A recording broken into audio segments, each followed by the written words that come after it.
And we find in Surah Al-Anbiya only one more reference to Gog and Magog, in which Allah subhanahu wa ta'ala speaks about a town. Remember the town? And He had destroyed the town, punished it by destroying it, and then expelled the people of the town.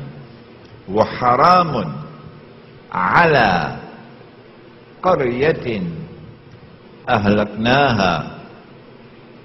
And then He banned the people of the town, that they could never return to reclaim that town as their own. أَنَّهُمْ لَا يَرْجِعُونَ.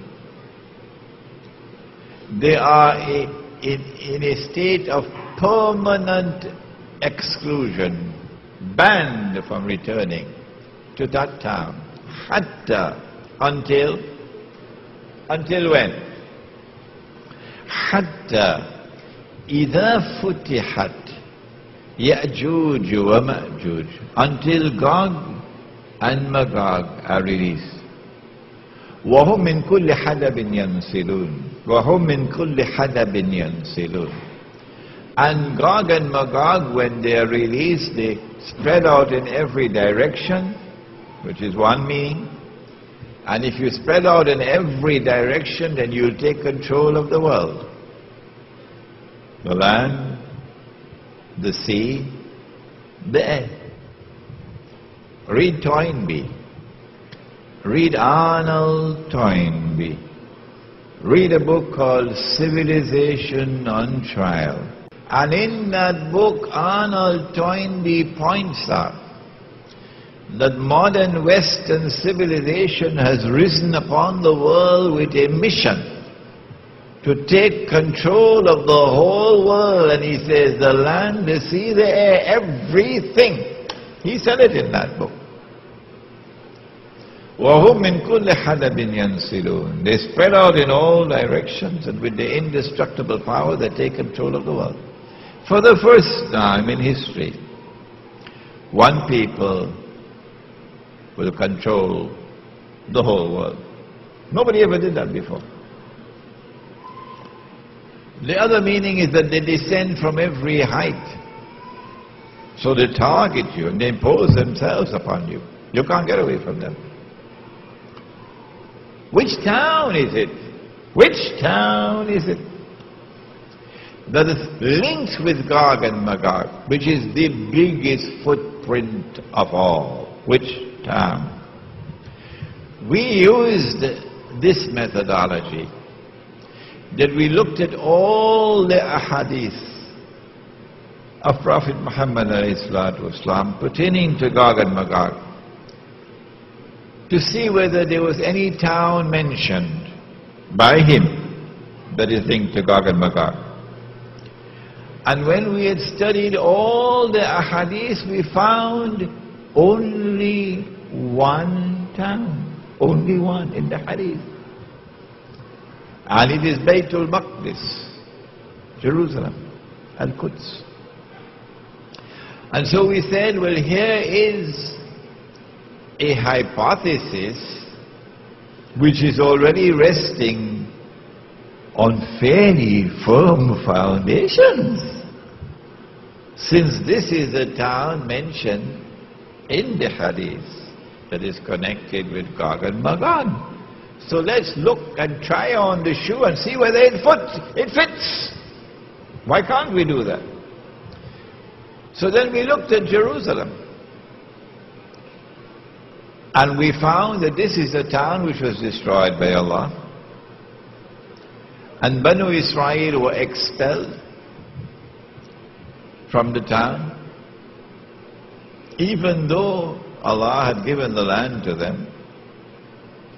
The first time that they violated the covenant with fasad, وَقَضَيْنَا إِلَى بَنِي إِسْرَائِيلَ فِي الْكِتَابِ لَتُفْسِدُنَّ فِي الْأَرْضِ مَرَّتَيْنِ وَتَعَلُنَّ عُلُوًّا كَبِيرًا. The first time they committed fasad, He expelled them and then banned them from returning. For 100 years they were in Babylon. And then He allowed them to return. And then the second period of fasad. And then he punished them again and he expelled them. And having expelled them this time, he left a door open for them.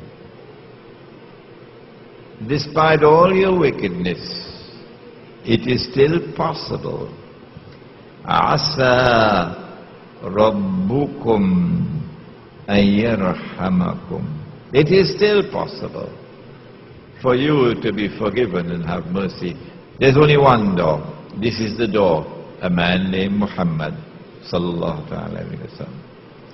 If you shut that door, then tilka ummatun qad khalat. You're finished. Divine punishment will now begin.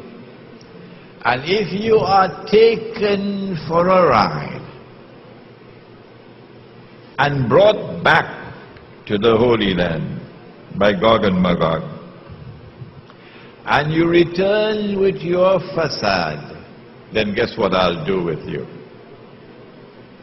وَإِنْ عُدْتُمْ عُدْنَا. If you return with your fasad, your wickedness, your oppression, I will return with my punishment. The first time was an army that punished them. The second time was an army that punished them. The third time it will be an army that will punish them. I don't need the hadith from Khorasan. The Qur'an is enough for me. Yes, I said it to you before. A Muslim army will now attack and destroy the state of Israel. And so, we recognize the town to be Jerusalem. And we ask the question, who are those who liberated Jerusalem and brought Banu Israel back to Jerusalem? If you can recognize who they are, you have recognized Gog and Magog. There are other footprints by which you can recognize them. That they commit fasad, perpetrate fasad. Fasad in the political system, fasad in the economy, fasad in the money that you use, fasad in the food that you eat, fasad in the male-female relationship, ending with a man marrying a man. Anyhow you turn, it's fasad. There are other footprints by which we can recognize Gog and Magog. They're very thirsty, said the Prophet ﷺ. They'll drink up all the water of the world. They'll pass by a river and drink it dry. Well, isn't it time for us to do a little bit of homework and check out what's happening in the freshwater part of the world? Are our rivers drying up? Are our lakes drying up? Is there a decrease in the amount of fresh water available in the world? When last have you checked out the subject? The evidence is overwhelming that tomorrow people are not going to be fighting wars over oil. No, it's going to be over water. Yeah. But there is one body of water which supersedes all others in importance. And now we come to the one hadith that has created a problem for the world of Islamic scholarship. The hadith is in Sahih Muslim. It speaks of the return of Nabi Isa alayhi salam. And then he kills Dajjal. And then after he has killed Dajjal, فَبَعَثَ اللَّهُ. Ba'atha does not mean release. Ba'atha means to send. But somehow or the other, everybody have come to the conclusion that after Nabi Isa alayhi salam kills Dajjal, that Allah will now release Ba'atha, Gog and Magog. And when He releases them, the first will pass by the Sea of Galilee. If you are in the area of the Caucasus Mountains and you're moving towards the Sea of Galilee, you're going south. Okay? So Gog and Magog, so Zulkarnain in his third journey had to have gone north. The first of them will pass by the Sea of Galilee and start to drink the water.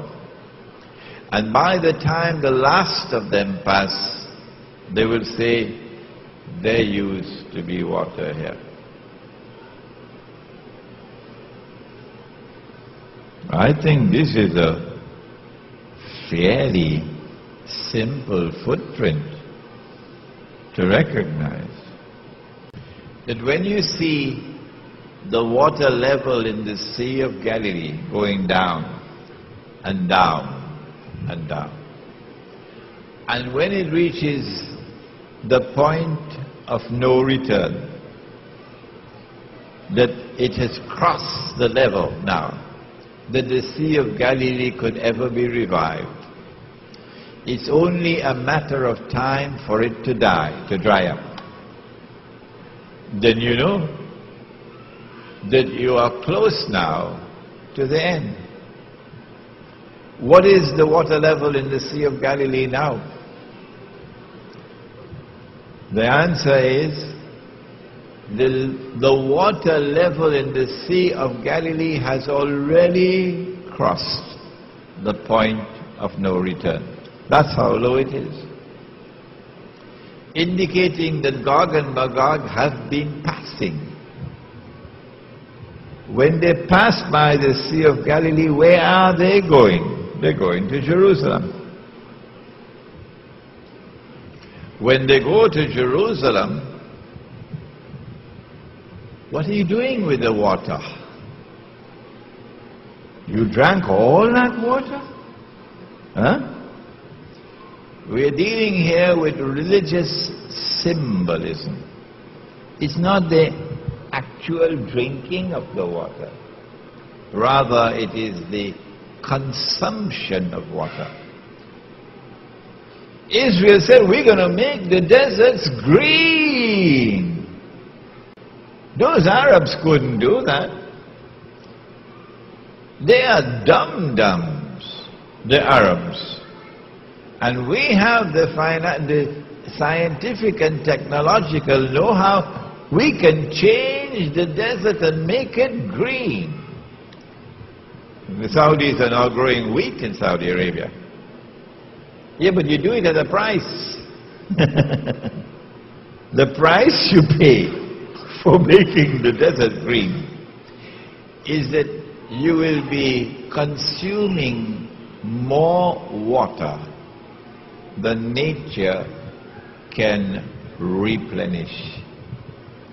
We're going to give you the industrial economy. The industrial economy consumes more water than nature can replenish. And so you're tying a rope around your own neck. Around the world today, that excessive consumption of water through the industrial economy and the mismanagement of water to turn the deserts into greenery is reducing the water supply of fresh water. But in the case of the Sea of Galilee, we have evidence as dazzling as the sunshine that Gog and Magog have not only been released, but that Gog and Magog have been heading for Jerusalem for a long time now. That Gog and Magog now control Jerusalem.